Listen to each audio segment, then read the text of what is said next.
Aujourd'hui, on revient aux racines. Alors, on va parler de Phèdre. Est-il besoin de présenter le théâtre de Racine? Est-il besoin de présenter Phèdre, l'histoire d'un amour impossible? Je veux venir sur le début ou le quasi-début de la pièce, non la scène d'exposition entre Hippolyte qu'aime Phèdre en secret, son beau-fils, le fils de Thésée, Théramène, le confident, et Énone, la confidente de Phèdre. Enfin, la première scène présente d'abord Hippolyte et Théramène, arrive Énone. On a la scène 2, acte 1er. Hippolyte a déjà dit qu'il voulait partir. Il a déjà avoué à demi-mot, comme toujours chez Racine, qu'il aimait Aricie, princesse étrangère et prisonnière. Énone, en arrivant, lance le propos. « Hélas, Seigneur, dit-elle, quel trouble au mien peut être égal? La reine touche presque à son terme fatal. En vain à l'observer nuit et jour je m'attache, elle meurt dans mes bras d'un mal qu'elle me cache. Un désordre éternel règne dans son esprit, son chagrin inquiet l'arrache de son lit, elle veut voir le jour et sa douleur profonde m'ordonne toutefois d'écarter tout le monde. Elle vient. Hippolyte répond. Il suffit, je la laisse en ces lieux et ne lui montre point un visage odieux. Et là, c'est déjà le malentendu qui est là. On sait la souffrance, en tout cas la maladie qui ronge la fille de Minos et de Pasiphaë, la maladie qui ronge Phèdre, mais on ne sait encore quelle est cette maladie et quel est son nom. On arrive à la scène 3, entre Phèdre et Énone. « N'allons point plus avant, demeurons, chère Énone, dit Phèdre. Je ne me soutiens plus, ma force m'abandonne. Mes yeux sont éblouis du jour, je revois. Et mes genoux tremblants se dérobent sous moi, hélas. Dieu tout-puissant, que nos pleurs vous apaisent. Que ces vains ornements, que ces voiles me pèsent, qu'à l'importune main, en formant tous ces nœuds, a pris soin sur mon front d'assembler mes cheveux. Tout m'afflige et me nuit, et conspire à me nuire. Comme on voit tous ces vœux l'un l'autre se détruire, vous-même condamnant vos injustes desseins, tantôt à vous parer, vous excitiez nos mains, vous-même, rappelant votre force première, vous vouliez vous montrer et revoir la lumière. Vous la voyez, madame, et, prête à vous cacher, vous haïssez le jour que vous veniez chercher. Noble et brillant auteur d'une triste famille, toi, c'est le soleil qu'elle désigne, dont ma mère osait se vanter d'être fille, qui peut-être rougit du trouble où tu me vois, soleil, je viens te voir pour la dernière fois. Quoi, vous ne perdrez point cette cruelle envie? Vous verrai-je toujours, renonçant à la vie, faire de votre mort les funestes après? Dieu, que ne suis-je assise à l'ombre des forêts? Quand pourrais-je, au travers d'une noble poussière, suivre de l'œil un char fuyant dans la carrière? Quoi, madame? Insensé! Où suis-je? Et qu'ai-je dit? Où laissai-je égarer mes vœux et mon esprit? Je l'ai perdu. Les dieux m'en ont ravi l'usage, Énone. La rougeur me couvre le visage. Je te laisse trop voir mes honteuses douleurs, et mes yeux, malgré moi, se remplissent de pleurs. Ah, s'il vous faut rougir, rougissez d'un silence qui, de vos mots, encore aigrit la violence. Rebelle à tous nos soins, sourde à tous nos discours, voulez-vous sans pitié laisser finir vos jours? Quelle fureur les bornes au milieu de leur course? Quel charme ou quel poison en a tari la source? Les ombres par 3 fois ont obscurci les cieux depuis que le sommeil n'est entré dans vos yeux, et le jour a 3 fois chassé la nuit obscure depuis que votre corps languit sans nourriture. À quel affreux dessein vous laissez-vous tenter? De quel droit sur vous-même osez-vous attenter? Vous offensez les dieux, auteurs de votre vie. Vous trahissez l'époux à qui la foi vous lie. Vous trahissez enfin vos enfants malheureux que vous précipitez sous un joug rigoureux. Songez qu'un même jour leur ravira leur mère et rendra l'espérance au fils de l'étrangère. À ce fier ennemi de vous, de votre sang, ce fils qu'une Amazone a porté dans son flanc, cet Hippolyte. Adieu! Ce reproche vous touche. Malheureuse, quel nom est sorti de ta bouche? Eh bien, votre colère éclate avec raison. J'aime à vous voir frémir à ce funeste nom.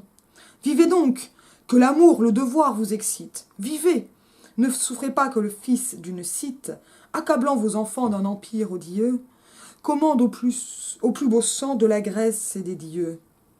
Mais ne différez point, chaque moment vous tue, réparez promptement votre force abattue, tandis que de vos jours, prêts à se consumer, le flambeau du rancor et peut se rallumer. J'en ai trop prolongé la coupable durée. Quoi? De quelque remords êtes-vous déchiré? Quel crime a pu produire un trouble si pressant? Vos mains n'ont point trempé dans le sang innocent. Grâces au ciel, mes mains ne sont point criminelles. Plutôt Dieu que mon cœur fût innocent comme elle. Et quel affreux projet avez-vous enfanté dont votre cœur encore doit être épouvanté? Je t'en ai dit assez, épargne-moi le reste. Je meurs pour ne point faire un aveu si funeste. Mourez donc et gardez un silence inhumain, mais pour fermer vos yeux, cherchez une autre main. Quoiqu'il vous reste à peine une faible lumière, mon âme chez les morts descendra la première. Mille chemins ouverts y conduisent toujours, et ma juste douleur choisira les plus courts, cruels. Quand ma foi vous a-t-elle déçu? Songez-vous qu'en naissant, mes bras vous ont reçu. Mon pays, mes enfants, pour vous j'ai tout quitté. Réserviez-vous ce prix à ma fidélité. Quel fruit espères-tu de tant de violence? Tu frémiras d'horreur si je romps le silence. Et je crois qu'on a là, en tout cas, quelque chose comme peut-être les deux plus beaux vers. Donc je m'arrête ici pour ce passage qui était un peu long. Ce qui m'intéresse chez Racine, c'est à la suite d'Elo Spitzer, le stylisticien, dans ses études de style, c'est l'effet de sourdine. Et c'est lui qui m'a permis de le voir. À savoir comment les personnages se démembrent sous nos yeux, par leurs verbes, par leurs propos. On le voit, Phèdre en arrivant, ma force m'abandonne, mes yeux sont éblouis. Ce n'est pas elle, ce sont ses yeux. C'est toujours un élément de son corps, régulièrement avec un déterminant possessif de première personne, mes yeux, mes genoux tremblants. Parfois, c'est carrément un indéfini qui introduit l'élément du corps, qui ainsi permet d'évoquer la personne.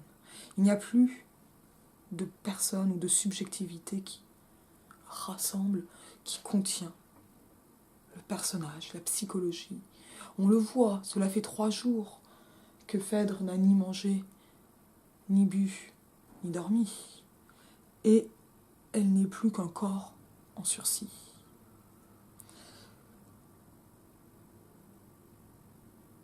Elle est ainsi reléguée grammaticalement.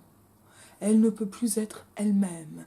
Et c'est ainsi que chez Racine, par l'emploi d'un vocabulaire extrêmement restreint, des plus restreints, certainement le plus restreint de la littérature française, très peu de mots.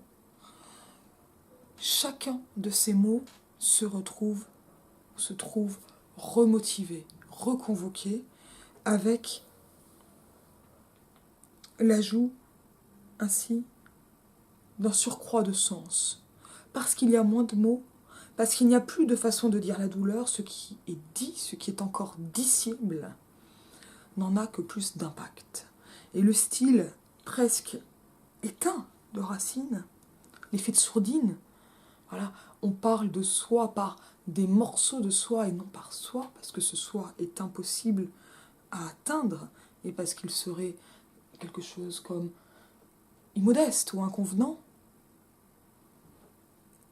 L'atténuation ainsi de toute violence montre un surcroît de violence et de douleur.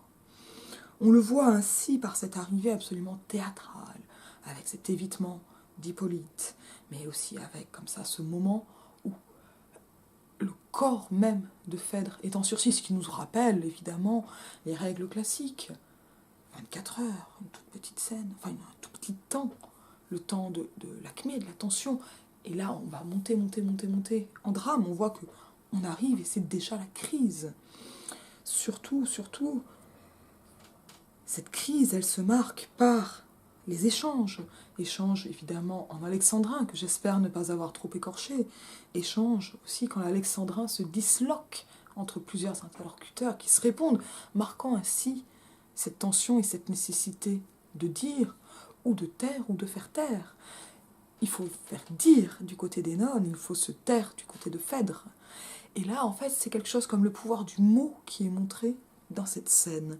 Un mot qui est donc rare, et donc choisi, et donc choyé chez Racine. Un mot rare, certes, mais un mot aussi impossible à dire. Et on le sait, l'aveu qui arrivera peu de temps après dans la suite de la scène est refusé par Phèdre elle-même, et c'est Hénone qui va prononcer, qui va comprendre que Phèdre aime Hippolyte. Amour absolument interdit. Alors quand je vous disais pas de déterminant possessif, un peu plus loin, la rougeur me couvre le visage. Ce qui montre la dépossession de soi, cette rougeur, Phèdre la refuse. Elle la refuse tellement qu'elle se la désapproprie, parce que cette rougeur elle-même la désapproprie et la dépersonnalise. Et mes yeux, malgré moi, se remplissent de pleurs. Elle n'est plus qu'un objet sentant, en sursis. Et on a ici une violence dans le dire qui, dans ce passage particulier, qui est à mon avis, en tout cas à mes yeux, aux yeux qui sont les miens, quelque chose comme non seulement une violence du mot, du dire, violence atténuée, mais une violence à faire dire. Et c'est ainsi que Hénone reproche à Phèdre de ne pas parler, de ne pas se confier. Hénone est la gouvernante de Phèdre, gouvernante fidèle, mais même à elle, Phèdre se refuse pour mieux refuser l'amour qui la consume. Incroyable ce que Racine est contagieux. Alors Hénone parle à Phèdre d'elle-même à la troisième personne, pour qu'elle se projette, pour qu'elle se voie et qu'elle retrouve quelque chose d'un élan vital.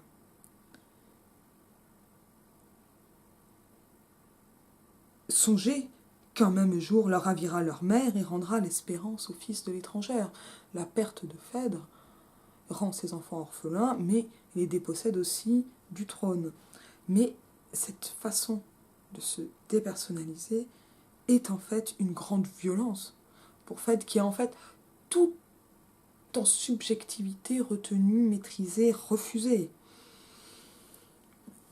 Et c'est une colère, d'abord appréciée d'Hénone, puisque cette colère semble vitale, alors qu'elle est un chant du cygne pour Phèdre. Alors que Phèdre elle-même refuse de dire « Je meurs pour ne point faire un aveu si funeste. Je meurs pour ne pas dire, et je meurs de ne pas dire. Mais en disant, je mourrai d'autant plus, évidemment. Parce qu'on est chez Racine. Ça se passe mal. Et là, je voudrais juste relire cette fin. Mourez donc et gardez un silence inhumain, dit Hénone. Mais pour fermer vos yeux, cherchez une autre main que la sienne. Ne m'attendez pas. Quoi qu'il vous reste à peine une faible lumière, mon âme chez les morts descendra la première. C'est toujours ça, c'est très racinien, la concurrence mortelle. 1000 chemins ouverts y conduisent toujours, et ma juste douleur choisira les plus courts. Cruel, Quand ma foi vous a-t-elle déçu, songez-vous qu'en naissant, mes bras vous ont reçu, mon pays, mes enfants, pour vous j'ai tout quitté, réserviez-vous ce prix à ma fidélité. Mais surtout cette phrase, mourrez donc et gardez un silence inhumain. Quand justement, c'est le moment où Phèdre est la plus humaine parce qu'elle est blessée, aimant ce qu'elle ne veut pas aimer. Et cette phrase qui est quelque chose comme le programme de toute tragédie. Quel fruit espères-tu de tant de violence? Tu frémiras d'horreur si je romps le silence. Alors se dire pour ne pas dire, comme ça, qui ouvre et qui va continuer, parce que je crois que le théâtre et les tragédies en particulier, c'est une circulation de l'information problématique. Alors qui sait à quel moment, qui ne sait pas encore, et là, ce n'est même plus une information, c'est le dire qui pose problème. Néanmoins, cette parole impossible, tu frémiras d'horreur si je romps le silence. Ce que ne comprend pas, ce que n'accepte pas Énone. Et que me direz-vous qui ne cède, grand Dieu, à l'horreur de vous voir expirer à mes yeux? Et en fait, elle sera choquée de l'aveu de Phèdre, quand elle aura compris un demi-mot. Parce qu'elle-même l'aura dit sans penser le dire. Parce qu'on est toujours sur le mot impossible. Il y a ça chez Racine, et c'est cela qui ne me le fait pas relire, hein, comme ça, tous les dimanches matins. Voilà, je ne rattrape pas incessamment le théâtre complet de Racine, mais c'est en tout cas ça qui m'a profondément marqué dans ma lecture de Racine, et qui fait que je reviens à Phèdre. C'est la violence du mot, du nom d'Hippolyte, un nom lui-même enchâssé, dans un aveu amoureux, de quelque chose d'impossible, mais c'est ce rappel du mot qui peut être coupable, du mot qui est impossible à dire, quand bien même il en va de la vie. Et ce mot qui est si difficile à dire, il se répand par un dit permanent qui occulte le dire lui-même, qui questionne le dire lui-même. Et c'est vraiment cette